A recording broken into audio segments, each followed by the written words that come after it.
Chers frères et sœurs en Christ, chers enfants de Dieu, bonjour, je nous salue dans le beau et précieux nom puissant de Jésus-Christ de Nazareth. Alors, bienvenue à notre rendez-vous hebdomadaire, comme d'habitude, réveil d'esprit. Alors, nous allons prier rapidement. Créateur du ciel et de la terre, nous te rendons grâce à Jésus-Christ de Nazareth. Merci pour ton amour, merci pour tout ce que tu as fait pour nous. Merci pour la grâce de renouvellement de l'alliance, le souffle de vie que tu as renouvelé avec nous. Que ton nom soit célébré, Père, au nom puissant de Jésus-Christ. Amen. Alors, sans plus tarder, nous allons lire rapidement notre verset du jour et nous allons partager un petit message ensemble. Nous allons prier. Alléluia. Nous sommes rapidement dans le livre de Matthieu. Matthieu chapitre 4. Matthieu chapitre 4, nous lisons du 14e jusqu'au 25e verset. Amen. Matthieu chapitre 4. Nous allons partir du 12e jusqu'au 25e verset. Alléluia. Jésus, ayant appris que Jean avait été livré, se retira dans la Galilée. Il quitta Nazareth et vint demeurer à Capernaum, situé près de la mer, dans le territoire de Zabulon et de Nephtali, afin que s'accomplisse ce qui avait été annoncé par Ésaïe, le prophète. Le peuple de Zabulon et de Nephtali, de la contrée voisine de la mer, du pays au-delà du Jourdain et de la Galilée des Gentils, ce peuple, assis dans les ténèbres, a vu une grande lumière, et sur ceux qui étaient assis dans la région et l'ombre de la mort, la lumière s'est levée. Dès ce moment, Jésus commença à prêcher et a dit: répentez-vous, car le royaume des cieux est proche. Comme il marchait le long de la mer de la Galilée, il vit deux frères Simon appelés Pierre et André, son frère, qui jetaient un filet dans la mer, car ils étaient pêcheurs. Il leur dit: suivez-moi et je vous ferai pêcheurs d'hommes. Aussitôt, ils laissaient les filets et le suivirent. De là, étant allé plus loin, il vit deux autres frères, Jacques, fils de Zébédée, et Jean, son frère, qui étaient dans une barque avec Zébédée, le père, et qui réparait le filet. Il les appela, et aussitôt il laissait la barque et le père et le suivirent. Jésus parcourait toute la Galilée, enseignant dans les synagogues, prêchant la bonne nouvelle du royaume et guérissant toute maladie et toute infirmité parmi le peuple. Sa renommée se répandait dans toute la Syrie et on lui amenait tous ceux qui souffraient de maladies et de douleurs de divers genres, des démoniaques, des lunatiques, des paralytiques, et il les guérissait. Une grande foule le suivit de la Galilée, de la Décapole, de Jérusalem, de la Judée et d'au-delà du Jourdain. À ma Père, nous te disons merci pour ta parole. Que ton nom soit célébré. Prêche-nous ce matin au nom puissant de Jésus-Christ. Amen.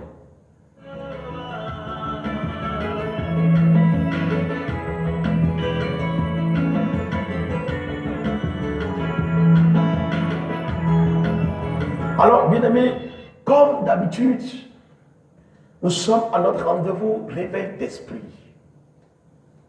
Notre esprit a besoin du réveil de la parole de Dieu pour que nous soyons toujours forts, pour que nous ne tombions pas dans la tentation et que tous les jours, l'Esprit de Dieu se manifeste dans notre vie. Alors, sur ce, nous sommes en train de parler ce matin sur quoi? Sur la nouvelle carrière avec Jésus-Christ. Et le texte que nous venons de lire tout à l'heure nous a clairement dit que Jésus a appris que Jean-Baptiste a été arrêté. Jean-Baptiste a été arrêté à cause de quoi? Mais qu'est-ce qu'il a fait? Alors la Bible dit que Jésus aussi s'est éloigné de Jourdain. Jésus s'est éloigné et il prêchait la bonne nouvelle. Il dit, répandez-vous, car le royaume des cieux est proche. La Bible dit qu'il est arrivé au bord de la rivière, quand il a trouvé Pierre et les fils de Zébédée. Il a dit, venez, suivez-moi, je vous ferai des pêcheurs d'hommes. Pourquoi? Parce que ces personnes étaient des pêcheurs de poissons. Ça, c'est une autre carrière, ça. Mais Jésus a dit, venez, je vous ferai pêcheurs d'hommes. Ça, c'est aussi une autre carrière. La Bible dit, quand Jésus a dit ça, Jésus est entré dans la barque de Pierre. Quand Jésus est entré dans la barque de Pierre, si nous allons un peu loin, dans le chapitre, Jésus est entré dans la barque de Pierre.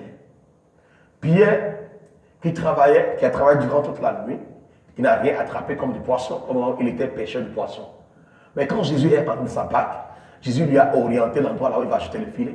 Pierre a acheté le filet et Pierre a attrapé beaucoup de poissons dont lui seul ne pouvait plus tirer le filet.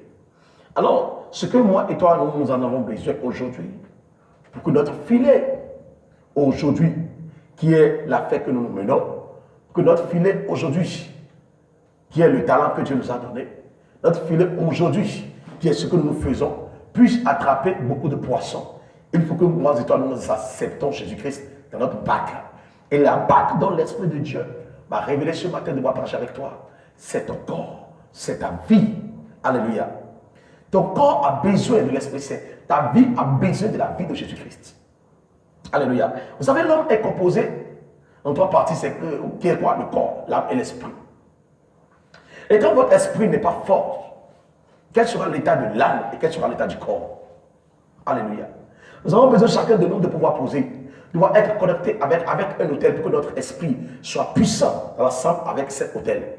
Et la Bible déclare que devant son trône, tout genou fléchira. Et nous fléchissons nos genoux devant le nom de Jésus-Christ. Donc Jésus-Christ est un autel de moi et toi. Notre âme doit être connectée à lui. Notre esprit doit être connecté à lui. C'est pourquoi le psalme de David a dit, mon âme, lève-toi et loue l'Éternel. Alléluia. Votre comportement identifie l'esprit qui se manifeste en vous.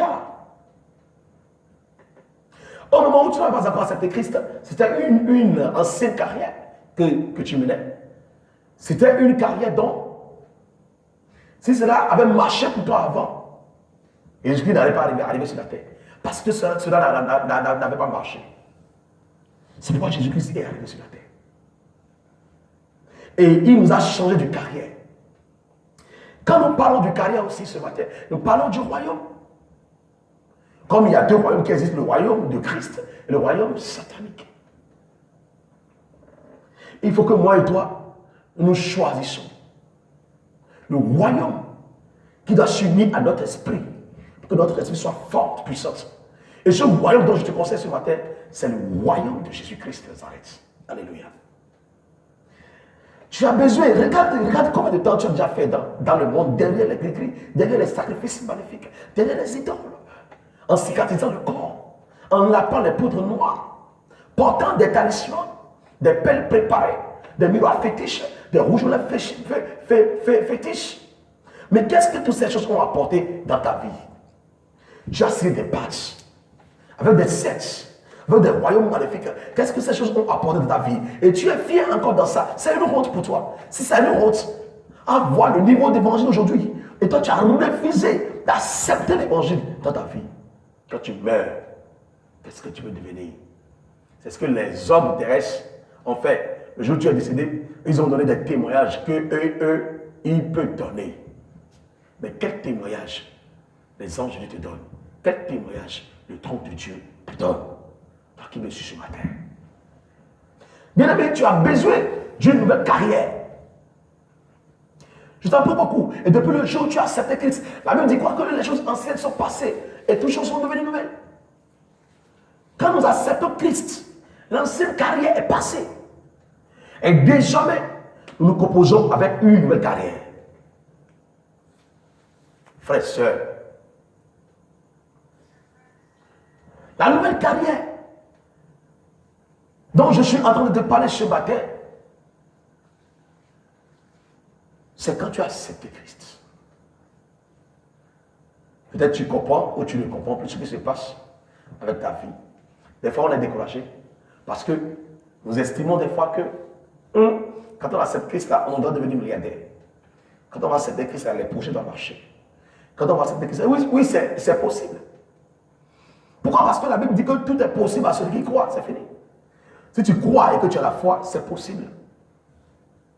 Mais pour avoir la foi agissante, pour avoir la foi qui annonce vraiment une nouvelle carrière, tu as besoin d'aller à l'église. Et je suis là pour réveiller ton esprit de la part de Christ. Mon frère, ma soeur, chère femme de Siloé, je dis, tu as besoin d'aller à l'église. Tu es découragé. Tu ne vas plus à l'église à cause de quoi? Les gens ont dit que le pasteur, il est voleur, il est fornicateur, il est mauvais. Les pasteurs d'aujourd'hui, là, la Bible a déjà dit, dans Matthieu 24, qu'ils vont venir les prophètes. Ok, la Bible a dit que tous ceux-là qui vont venir là sont mauvais, ça. Mais non. Dis à l'Esprit Saint de t'orienter. Une vraie église, une bonne église du Saint-Esprit. Alléluia. Alors, nous allons lire quelque chose dans le livre des Hébreux, Hébreux chapitre 12, versets 1 à 2. Et dit, nous donc aussi, puisque nous sommes environnés d'une si grande nuée de témoins, tu vois, nous donc aussi, puisque nous sommes environnés d'une si grande nuée de témoins, il dit, rejetant tout fardeau et le péché qui nous enveloppe si facilement et courons avec persévérance dans la carrière qui nous est ouverte. Rejetons tous nos fardeaux et le péché qui nous enveloppe. Comment tu as cette Christ et tu vas à l'église et tu demeures encore dans le péché? Il y a le fardeau du péché sur toi. Et maintenant tu dis que j'ai accepté Christ, mes affaires ne marchent pas. Tes affaires vont marcher dans le péché. On bénit un enfant quand il vit dans des ordres, dans la désobéissance. On bénit un enfant autant qu'il demeure rebelle, mais jamais. Commencer une nouvelle vie avec Christ, c'est une nouvelle carrière. Et nous avons des ordres à obéir forcément, mon frère, ma soeur. Nous avons des ordres à obéir. C'est pourquoi il dit que nous devons rejeter tout fardeau et le péché qui nous enveloppe.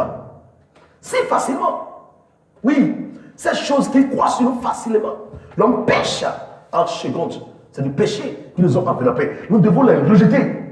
Et courons avec persévérance dans la carrière qui nous a ouverte. Avec la persévérance, nous devons persévérer pour pouvoir réussir cette nouvelle carrière. Le verset 2, le verset 2, il dit, ayant les regards sur Jésus, le chef et le consommateur de la foi. Ayant nos regards sur Jésus, enlève tes regards sur le pasteur, sur le prophète. Bien vrai, c'est le sacrificateur de la maison qui nous prêche. Par lui, Dieu peut nous guérir. Mais, fixe tes regards sur Dieu. Fixe tes regards sur Jésus. C'est pourquoi tu es découragé matin et soir. Le pasteur a prêché aujourd'hui parce que tu as fait telle erreur. C'est pourquoi je ne veux plus aller à l'église. Et tu as quitté l'église. Tu ne vas plus à l'église. Lève-toi en même temps. Toi qui m'écoutes actuellement. L'église qui est à côté de ta maison. Lève-toi. Va là. Va prier là. C'est toi que le prophète l'avait que je viens dans son église. Et l'église qui est à côté de ta maison là. Lève-toi maintenant. Cours. Même si tu as la honte de pouvoir confesser tout ce qui s'est passé avec toi. Confesse-la à Jésus-Christ seul. En esprit et en vérité. Pour que les choses marchent. Pour que tes affaires marchent. Alléluia. Nous devons avoir le regard fixé sur Jésus-Christ seul. Ce n'est pas, écoute-moi, ce n'est pas le pasteur que tu as accepté de ta vie, attention. Ce n'est pas le prophète que tu as accepté. Ni prêtre, ni apôtre, ni enseignant. Attention, ni docteur. Mais tu as accepté Jésus-Christ que tu ne vois pas, mais tu as cru. C'est la foi. Parce que la Bible dit heureux ceux qui n'ont pas vu, mais qui ont cru. Ayant le regard sur Jésus, le chef et le consommateur de la foi, qui, en vue de la joie qui lui était réservée, a souffert la croix, méprisé l'ignominie et s'est assis à la droite du trône de Dieu. C'est lui. C'est lui, il est assis à la droite du trône de Dieu. Alléluia. Donc, la nouvelle carrière La nouvelle carrière demande une vie véritable. Si nous voulons mener une nouvelle carrière, il nous faut une vie véritable. Nous devons mener une vie véritable. Deux, cela demande du vrai salut. Pas salut du chrétien, du chrétien du 31 décembre, du mini-chrétien maintenant. Les chrétiens qui vont à l'église parce qu'ils ont appris qu'il y a un nouveau pasteur qui est venu pour travailler le jour-là à l'église. Je dois aller à l'église parce que notre pasteur, là, lui, il est devenu ancien. Nous sommes fatigués de ces messages.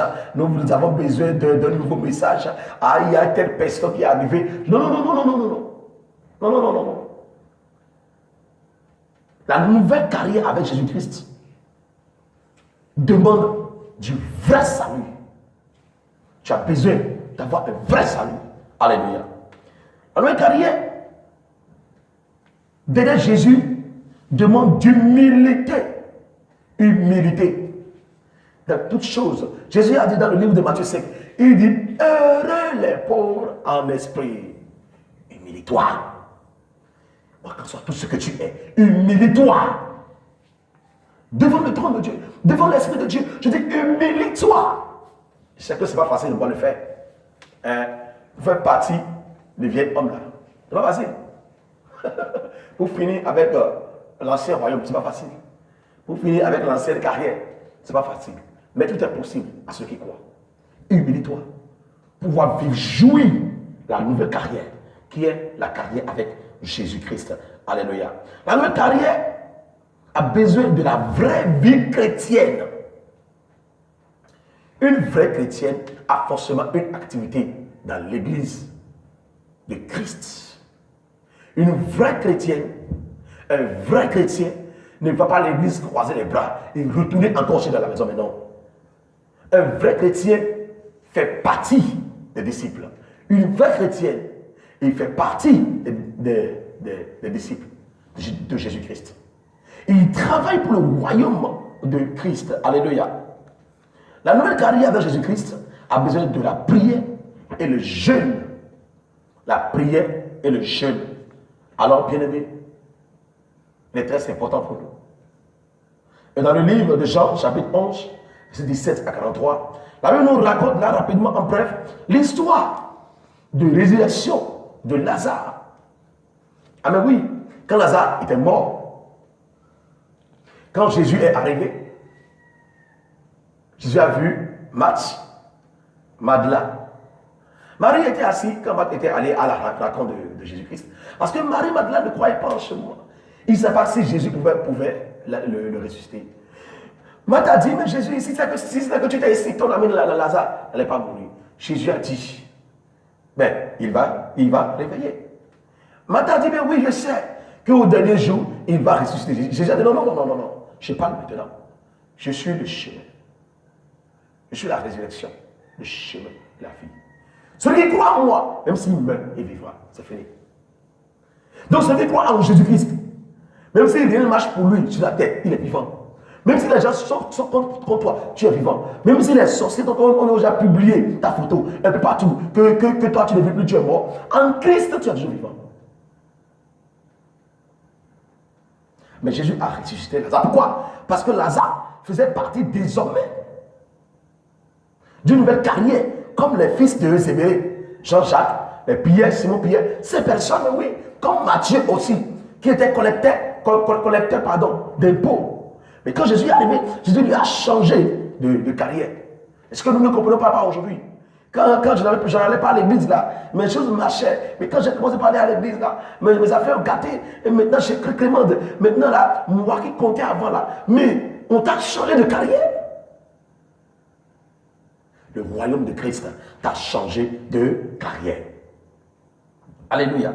Alors ce matin, je m'en vais t'annoncer, toi qui es en train de me regarder, que l'Esprit Saint m'a chargé de réveiller ton esprit. Réveille ton esprit.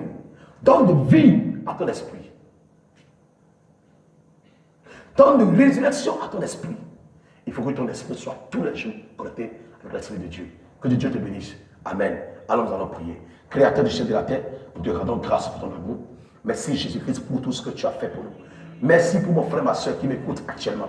Je prie à ma Père, ce que ton esprit lui donne de réveiller. Jéhovah, donne-le de réveiller. Que celui qui m'écoute, celui qui me regarde actuellement, soit connecté, que son esprit soit connecté avec l'Esprit de Dieu. Et je déclare, toi qui es malade, reçois la guérison. Je dis, reçois la guérison maintenant. Toi qui as été attaqué, je déclare au nom de Jésus-Christ de Nazareth que la puissance de la résurrection de Jésus-Christ te délivre actuellement. En même temps, alors je parle, reçois en même temps ta délivrance. Je prie pour tes affaires. Je déclare qu'une nouvelle carrière commence aujourd'hui sur ta vie. Dis, je commence une nouvelle carrière avec Christ. Que Dieu te bénisse. Dis Amen. Soyez bénis. Alors, je nous rappelle que nous avons notre veillée. Nous avons notre veillée, dernier vendredi du mois, toujours dans le ministère situé au Bénin, Cotonou, à pas précisément dans l'avant, qui est en face de l'école primaire publique, Grand-Boudou, en allant vers le lac, le bâtiment peint en blanc. Nous sommes là. Si tu veux parler avec nous, 00 229 61 05 75 08. Tu peux aussi nous écrire sur WhatsApp 00 229 67 83 10. Alors nous sommes là, nous allons parler avec toi. Mais je te conseille, l'église qui est à côté de toi en même temps, lève-toi, va prier. Va prier. Je dis va prier. Va prier. Va écouter la parole de Dieu. Donne de réveil à ton esprit. Soyez bénis. Bye bye et à la prochaine. Réveil d'esprit. Bye bye.